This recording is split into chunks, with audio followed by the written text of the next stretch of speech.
বলি একটা ভিডিও বানাই। তো আর এই যে পাগলা নদী, এই পাগলা নদীতে এখনো হালকা হালকা পানি দেখা যায়। আসসালামু আলাইকুম। দেখুন বন্ধুরা, আমি আজকে মোরারো যাচ্ছি মাল কেনার জন্য। তো রাস্তা থেকে আমি দেখতে পেলাম রাস্তার সাইডে জমিতে এক বড় কুয়া খনন করছে, অনেক লেবার দিয়ে এই কুয়াটা খনন করছে।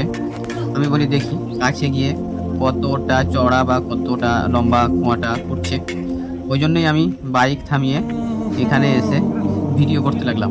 আমি যখন ভিডিও করছিলাম তখন লেবারগুলো আমাকে তাকিয়ে তাকিয়ে দেখছিল, মনে করছিল আমি সরকারের হয়তো কোনো কর্মচারী, মানে ইনকোয়ারি করতে এসেছি। তো যাই হোক, আমি একটুকু ভাব নিয়ে দু চারটে মানে ভিডিও ছোট ছোট করে স্ক্রিপ্ট নিয়ে করলাম। আর দেখলাম এই জায়গাটা দেখতে অপরূপ সুন্দর। এই জায়গাটা ঝাড়খণ্ডে পড়ে। তো রাস্তার ধারে যেতে যেতেই দেখলাম, দেখতে ভালো লাগলো, নিয়ে আমি একটু ভিডিও বানালাম। আমি ওই লেবারগুলোকে বা রাজমিস্ত্রিরা যারা কাজ করছিল তাদেরকে ইশারা করে বললাম, ভাই আমি কোনো সরকারের কর্মচারী নই, আমি এমনি এসেছিলাম, দেখুন আমার বাইকে মালপত্র বাঁধা আছে। তখন তারা নিজের কাজ করতে লাগলো, আর আমি আমার মতো ভিডিও বানাতে বানাতে রাস্তার দিকে চলে গেলাম। এই সামনেই যে গাছগুলো দেখতে পাচ্ছেন, এই গাছগুলোর ভিতরেই আপনার পাগলা নদী বয়ে চলেছে।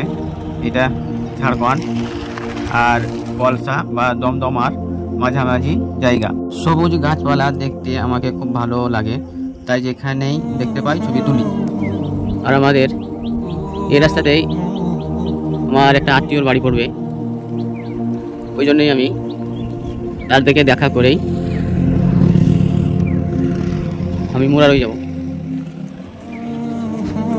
আমি এখানে দাঁড়িয়ে একটা ছোট্ট ভিডিও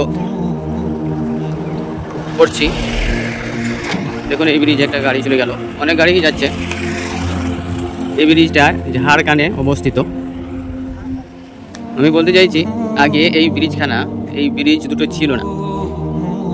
এখান দিয়ে সবসময়তেই পানি চলতো, আর পানি দিয়ে নেমে মানুষকে যেতে হতো, আমি দেখেছি। তো কত এখন উন্নতি হয়েছে। এই একটা ব্রিজ বানিয়েছিল, এই ব্রিজটা কিছুদিন চলেছিল। তো মানুষের উন্নতি কত উপরওয়ালা দিচ্ছে দেখুন। যে ব্রিজটা আছে সাইডে আবার একটা গিয়েছিলাম, এটা পাগলা নদী। আর পাগলা নদীর একটা ব্রিজ ছিল ছোট, আবার সাইডে একটা বড় ব্রিজ করেছে, যাতে দুটো গাড়ি একসঙ্গে চলে। এই রাস্তাটা 2 বছর আগে হয়েছে। এই রাস্তাটা হওয়াতে মানুষের অনেক জমি, মানে এই রাস্তাটা বড় করার জন্য অনেক জমি মানুষের দেবে গেছে। আর এই যে পাগলা নদী, এই পাগলা নদীতে এখনো হালকা হালকা পানি দেখা যায়। এই জায়গাটা দেখতে খুব সুন্দর লাগলো, ওই জন্য আমি দাঁড়িয়ে একটা ছোট ভিডিও করতে লাগলাম। তো বলছিলাম এই রাস্তাটা মানে চওড়া করার জন্য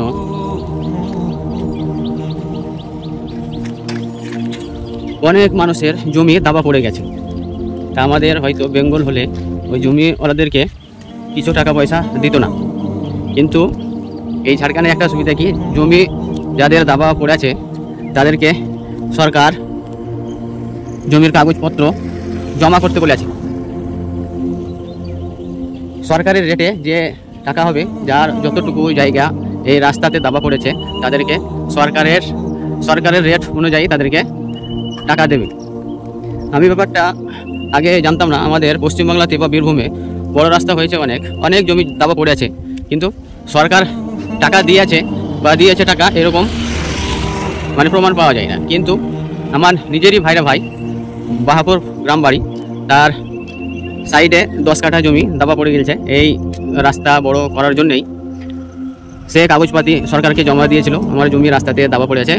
ওই সরকার একটা আবার পর্চা দিয়ে পাঠিয়েছে, আপনার 10 কাঠার জমির যে দাম, সে দাম আপনাকে দেওয়া হবে, একটা ডেট বা তারিখ দিয়েছে। তা আমার মনে হয় ঝাড়খণ্ডে অনেক টাকা এই রাস্তাটা বড় করার জন্যে অনেক জায়গা দেবেছে। যাদের যাদের জায়গা দাবা পড়ে গেছে তাদেরকে সরকার টাকা দিচ্ছে, কিন্তু আমাদের বীরভূমে এটা হয় না।